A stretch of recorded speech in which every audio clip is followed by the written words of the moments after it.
Articles. आज हम articles के बारे में पढ़ेंगे। आर्टिकल्स दो टाइप के होते हैं, डेफिनेटिव आर्टिकल्स और इनडेफिनेटिव आर्टिकल्स। डेफिनेटिव आर्टिकल्स में इंक्लूड हो जाएगा दी, इसको हम द भी कहते हैं, और इनडेफिनेट आर्टिकल में आ जाएगा ए एंड एन। और अब हम देखेंगे कि जो डेफिनेटिव आर्टिकल है द, उसको हम कैसे यूज़ कर सकते हैं। वैसे तो आर्टिकल्स के लिए बहुत ही सारे रूल्स होते हैं, बट मैंने यहाँ पे जो set of the most basic rules हैं जो बहुत इजीली आपको हेल्प करेंगे इनको यूज़ करने में, आइडेंटिफाई करने में, वो लाए हैं। तो हम स्टार्ट करते हैं द के साथ। Use the with specific things. आपको माइंड में रखना है कि जो डेफिनेटिव का खुद में ही मीनिंग है स्पेसिफिक। जो चीज़ हम आइडेंटिफाई कर रहे हैं, बता रहे हैं, किसी स्पेसिफिक चीज़ के बारे में बात कर रहे हैं, वहाँ पे हम हमेशा क्या लगाएंगे, द लगाएंगे, क्योंकि ये एक डेफिनेटिव आर्टिकल है। उसका खुद में ही मीनिंग ये हो जाता है कि ये स्पेसिफिक चीज़ों के लिए यूज़ होगा। For example, the carrot at the market is not fresh. अब इस सेंटेंस में आप देख सकते हो दो जगह जो है आर्टिकल लगा है। फर्स्ट है द कैरेट और द मार्केट। इट मीन्स जो हम किसी रैंडम सब्ज़ी की यहाँ पे बात नहीं कर रहे हैं, हम बता रहे हैं द कैरेट। मार्केट में और भी बहुत सारी सब्जियाँ हुई होंगी, मगर उनमें जो कैरेट हैं, द कैरेट इसलिए जो कैरेट हैं, और वो जो मार्केट में है। अब यहाँ पे आप बोलोगे कि मार्केट का नाम नहीं है। नाम इसलिए नहीं है कि इतना हो सकता है कोई मार्केट आपके नियर बाय हो, आपके आसपास का कोई स्पेसिफिक मार्केट हो जिसमें आप यूजुअली जाते हो और आप उस कॉनोटेशन से घर में बात कर रहे हो, इसलिए यहाँ पे द मार्केट यूज़ किया गया। The carrot at the market is not fresh. अब नेक्स्ट एग्जाम्पल लेंगे। A man is walking down a road, there is a dog with the man. अब आप यहाँ पे देखो कि दी मैन जो है यहाँ पे लगा है। ये इसलिए लगा है क्योंकि हमने पहले ही सेंटेंस में किसी आदमी की बात की। अ man is walking down a road. कोई आदमी है, एक आदमी है जो वॉक करके जा रहा है डाउन अ रोड, और इस मैन के पास क्या है, एक डॉग है। तो यहाँ पे स्पेसिफाई हो गया, पता चल गया कि कौन से आदमी की हम बात कर रहे हैं। और यहाँ पे एक और रूल ध्यान देने वाला है। यूजुअली क्या होता है किसी भी सेंटेंस में, जब हमें द और ए में कन्फ्यूजन होता है कि पहले क्या आएगा और फिर दूसरा क्या आएगा, तो हमेशा हमें माइंड में ये बात रखनी है, जो बिगनिंग ऑफ ए सेंटेंस होती है, जब हम वहाँ पे किसी चीज़ को, किसी को इंट्रोड्यूस करा रहे होते हैं, तो वहाँ पे हम अ लगा के कराते हैं। जैसे यहाँ पे इसने अ मैन बोला, अ man is walking down a road, कि कोई भी एक आदमी, रैंडम पहले बात हो रही है, एक आदमी जो है वॉक करके जा रहा था डाउन द रोड। फिर हमने उसको स्पेसिफाई किया नेक्स्ट सेंटेंस में, there is a dog with the man, और उस आदमी के साथ एक डॉग है। तो ठीक है, ये दो बातें माइंड में रखनी है कि जो द है वो स्पेसिफिक चीज़ों के साथ ही यूज़ होगा, और दूसरी बात माइंड में रखनी है कि कोई भी ऐसे दो सेंटेंसेस होंगे जहाँ पे हमें या अ और द में प्रॉब्लम हो रही है, तो याद रखना है कि फर्स्ट जो होता है, हम सेंटेंस इंट्रोड्यूस जब कराते हैं तो अ यूज़ करके कराते हैं, ए यूज़ करके कराते हैं, और उसके नेक्स्ट सेंटेंस में फिर हम द लगा के उस चीज़ को स्पेसिफाई कर देते हैं। अब यहाँ पे है कुछ रूल्स हैं कि द किसके साथ यूज़ हो सकता है और किसके साथ यूज़ नहीं हो सकता है। तो फर्स्ट हम देखेंगे कि द किसके साथ यूज़ हो सकता है। सबसे पहले तो सीज़ के आगे, जो समुंदर हैं उनके आगे हम द यूज़ करते हैं। The Pacific, the Atlantic. फिर माउंटेन्स के आगे भी हम करते हैं the Alps, the Himalayas. The island groups के आगे भी हम करते हैं, जैसे कि वेस्ट इंडीज़ हो गया, दी वेस्ट इंडीज़ हम यहाँ पे लगाएंगे। रिवर्स के आगे द नाइल, द अमेज़ॉन, और डेजर्ट्स के आगे द सहारा। ये लर्न करने वाली चीज़ है, इसको हमेशा माइंड में आपको रखना है कि इन बेसिक चीज़ों के आगे जो है हम जब भी ये हम इनको यूज़ करेंगे तो हम इनके आगे जो है द लगाने ही वाले हैं। फिर उसके बाद आ जाता है एक्सेप्शन का, एक आ जाएगा, एक ग्रुप आ जाएगा जहाँ पे हम द जो है बिल्कुल भी यूज़ नहीं करते हैं, और वो हमने अपने माइंड में रखना है। कंट्रीज़ के आगे हम द यूज़ नहीं करते, हमने कभी ऐसे नहीं लिखा I live in the India, हम हमेशा से ही ऐसे लिखते हैं आई लिव इन इंडिया। और फिर उसके बाद हम नेक्स्ट देखेंगे कॉन्टिनेंट्स के आगे द एशिया हो गया, द यूरोप, ऐसे हम नहीं लिखते, हम एशिया ही लिखेंगे, यूरोप लिखेंगे, ऑस्ट्रेलिया लिखेंगे। ये तो कंट्रीज़ हो गई, मगर जो कॉन्टिनेंट होंगे उसमें भी हम जो है वही लिखेंगे, द नहीं लगाएंगे, सीधा कॉन्टिनेंट का नाम ही लिखेंगे।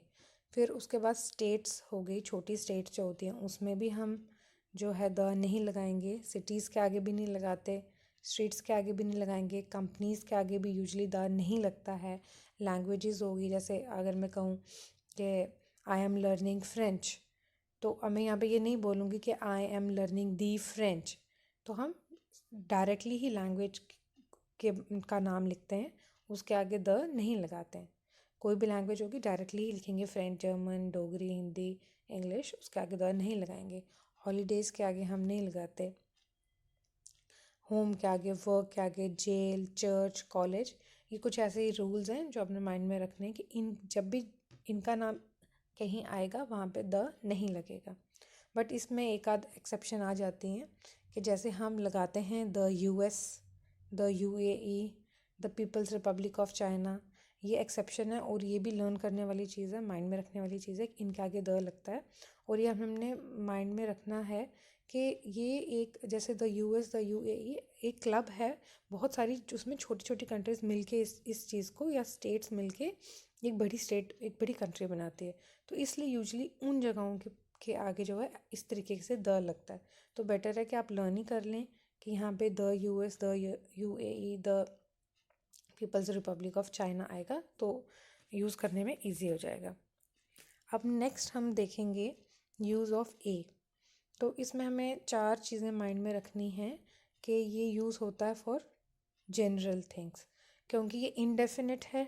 तो जैसे हम पीछे देख रहे थे द, वो डेफिनिट था, स्पेसिफिक के लिए यूज़ हो रहा था, ये इनडेफिनिट है, तो ये जर्नल के लिए, कोई भी जर्नल जो चीज़ होगी उसके लिए यूज़ हो जाएगा।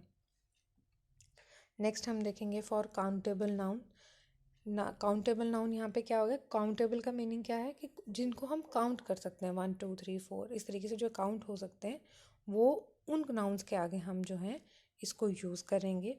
फॉर सिंगुलर नाउन, ऑफकोर्स ए का मीनिंग ही एक होता है, 1 होता है, तो वो सिंगुलर चीज़ के आगे यूज़ होगा। फिर विथ कॉन्सोनेंट साउंड्स, यहाँ पे साउंड का भी ध्यान रखना है हमको। जो कॉन्सोनेंट साउंड होती है, वॉवल्स को अगर हम निकाल दें, ए ई आई ओ यू को निकाल दें, तो जो बाकी पीछे वाले लेटर्स हैं, जो उनकी साउंड है, अगर वो कहीं प्रोड्यूस हो रही है, वहाँ पे हमने ध्यान रखना है कि हम यूज़ करेंगे ए का। फॉर एग्जाम्पल लेते हैं, शी वोर अ हैट, ठीक है। तो अब यहाँ पे हैट क्या है, हैट एक नाउन है, ठीक है, और ए उसके आगे इसलिए लगा क्योंकि एक तो वो सिंगल हैट के बारे में बात हो रही है, यहाँ पे हैट्स नहीं लिखा है, ए लिखा है, सिंगल लिखा है, इसलिए एक हैट है, हैट लिखा है, हैट्स नहीं लिखा है, इसलिए ए यूज़ हो रहा है। और दूसरा आप ये भी देख सकते हो कि ये एक जनरल बड़ी बात है कि किसी स्पेसिफिक हैट के बारे में नहीं बताया गया है कि मैं वो पिंक थी, रेड थी, ब्लू थी, उस पर कुछ ड्रॉ किया गया था, उस पर कोई फेदर लगा था, ऐसा कुछ नहीं बताया। एक बड़ी जनरल सी स्टेटमेंट है कि शी वोर अ हैट। और एक और हम इसमें देख सकते हैं, that she has a cow. अब इसमें भी सेम ही बात आ जाती है कि काउ जी एक काउंटेबल नाउन है, ठीक है ना। वो काउस तो है नहीं, बहुत सारी तो है नहीं, सिंपल सी है। और अगर आप साउंड के हिसाब से भी इसको देखना चाहते हो, तो आप देख सकते हो काउ में काउ का क की साउंड आ रही है, और वो एक कॉन्सोनेंट साउंड है, इसलिए उसके आगे एन लगने का तो सवाल ही नहीं होता है, सिंपली यहाँ पे ए ही लगेगा। अब नेक्स्ट हम देखेंगे यूज़ ऑफ एन। ये यूज़ होता है वॉवल्स के आगे, और उससे भी ज़्यादा ध्यान देने वाली बात है वॉवल साउंड्स के आगे। हमें स्कूल वगैरह में जब भी ये पढ़ाया गया तो यही बताते हैं कि वॉवल जहाँ पे दिखे तो उसके आगे एन लगा देना, बट वो पार्शली करेक्ट है, वो टोटली करेक्ट नहीं है। हमें वॉवल से भी ज़्यादा वॉवल साउंड का ध्यान रखना पड़ता है एन लगाते हुए। और वॉवल साउंड में भी किस तरीके की साउंड आ रही होती है, ए इस तरीके की साउंड यूजली आ रही होती है जहाँ पे एन लगता है। फॉर एग्जांपल हम देखते हैं इनविटेशन, तो ई की साउंड आ रही है, स्टार्टिंग साउंड कैसे ई लग आई, वैसे तो इसके आगे यूज़ भी हुआ है, अगर हम देखते हैं वॉवल भी यूज़ हुआ, आई वॉवल भी यूज़ हुआ है, मगर हमने स्ट्रेस ज़्यादा साउंड के ऊपर देखना है। सिर्फ ब्लाइंडली देख के एक आगे वॉवल लग गया, वहाँ पे एन नहीं लगाना, पहले उस वर्ड को हम बोलेंगे, उसकी साउंड आइडेंटिफाई करेंगे और फिर उसके बाद हम एन लगाएंगे। तो an invitation, an eagle, an, actor, इस तरीके की जो साउंड्स आ रही हैं उसके आगे हम एन वॉवल लगाएंगे। अब हमने और भी इसमें एक रूल है, if there is an adjective और an adverb adjective combination before the noun, A an should agree with the first sound in the adjective और द एडवर्ब एडजेक्टिव कॉम्बिनेशन। तो ये सिंपल सी बात क्या बोल रहा है कि जैसे देखिए ये जो सेंटेंस है, he is an excellent teacher, तो टीचर यहाँ पे क्या आ गया, नाउन आ गया। अब एक्सीलेंट यहाँ पे क्या है, एडजेक्टिव है। एडजेक्टिव होता है जो हमारे नाउन की विशेषता बता रहा होता है। तो यहाँ पे वो कहता है कि वो एक एक्सीलेंट टीचर है, बड़ी ही एक्सीलेंट है। तो एक्सीलेंट यहाँ पे एडजेक्टिव है। अब हमने यहाँ पे नाउन की नहीं देखनी है साउंड, हमने यहाँ पे एडजेक्टिव की देखनी है। तो एडजेक्टिव हमारा क्या है, एक्सीलेंट, और ई से भी स्टार्ट हो रहा है, वॉवल से भी स्टार्ट हो रहा है, और साउंड भी देखिए एक्सीलेंट, ए की आवाज़ आ रही है, तो ए जो है ये वॉवल साउंड आ जाती है, इसलिए हमने इसके आगे एन लगाया है। और अब नेक्स्ट सेंटेंस में अगर हम देखेंगे, I saw a really beautiful eagle at the zoo. अब जो ये है, ईगल तो हमारी नाउन आ गई, हमें पता है, ब्यूटीफुल भी हमको पता है, ये विशेषता बता रहा है ईगल की, तो ये एडजेक्टिव आ गया। अब जो ये रियली है, रियली यहाँ पे एडवर्ब है, ठीक है, ये ऐड कर रहा है टू द एडजेक्टिव को। तो हम यहाँ पे अब किसकी देखेंगे, रियली की जो हम है, रियली का हम साउंड देखेंगे। रियली की साउंड बोल के देखें आप, रियली, र, स्टार्टिंग साउंड क्या है, र, आर से र की साउंड आ रही है, तो वो एक वॉवल साउंड नहीं है, इसलिए हमने इसके आगे ए लगाया है। अब हम कुछ वर्ड्स देख लेते हैं जिनके आगे एन नहीं लगता है, जैसे कि यूनिवर्सिटी। यूनिवर्सिटी कभी भी एन यूनिवर्सिटी नहीं होती, अ यूनिवर्सिटी ही होगी। यूरो, वन, यूनिकॉर्न, इन सब के आगे हम एन नहीं लगाते हैं। आपने ये माइंड में नहीं, ये नहीं सोचना कि ये यूनिवर्सिटी यू लग गया है, वॉवल है तो इसके आगे एन लगा देंगे। हमने यहाँ पे बोल के इस चीज़ को देखना है, यूनिकॉर्न, यू की आवाज़ आ रही है, यू। और अभी हमने देखा था कि जो वॉवल साउंड थी उसमें प्रोमिनेंटली कौन सी साउंड आ रही थी, ए, ई, इस तरीके की साउंड आ रही थी। तो इसलिए यहाँ पे यूनी जब लग गया तो हम वहाँ पे अपना एन नहीं लगाएंगे। यूरो, इसमें भी यू की साउंड आ रही है, नहीं लगाएंगे। वन, वन, व की साउंड आ रही है, नहीं लगाएंगे। यूनी कॉर्न, यू की साउंड आ रही है, तो हम यहाँ पे जो है एन नहीं लगाएंगे। बट हम कुछ ऐसे वर्ड्स के आगे एन लगाते हैं जहाँ पे पहला जो हमारा लेटर है वो कॉन्सोनेंट ही होता है, बट साउंड जो है हमारी वॉवल आ रही होती है।